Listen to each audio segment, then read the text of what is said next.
আসাদ ভাই এখানে বলিউডেরই পেশাল করো কোনোদিন হলিউড সলিউডের থেকে অফার হয় না? আরে কয় কি কয়দিন আগে হলিউডে থেকে অস্কার হতে ডাকলো, তে গেলাম বললাম ঘুরে আই, বারে ডাকতেছে তে জেমস ক্যামেরন কি বগেরা মানে শুনছে তো সত করে দিয়ে আয় পড়ছে।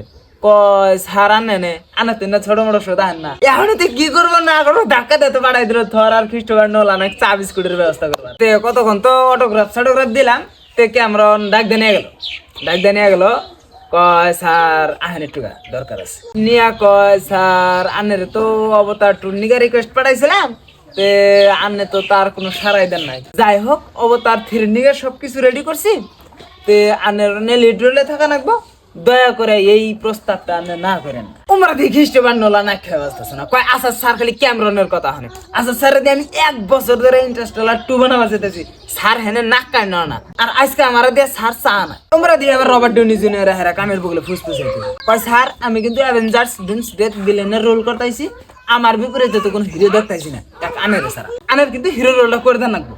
এখন আমি কোনটা করবো কাছে অগো কাম নাই তোর পারবো না, আমি আমার রিলি বানাম কাছে। তে থুলমুলের মাধ্যমে কিবা কিবি করে বুঝতে আইলাম যে আমি এখন খুব ব্যস্ত, তো 1টা বছর তোমরা কিবা কিবি করে চলো, তোমরা র করা আছে ওগো ডাক ডুক দিয়ে তোমরা ফিল্ম কিবা করে উড়ানি করবা করো।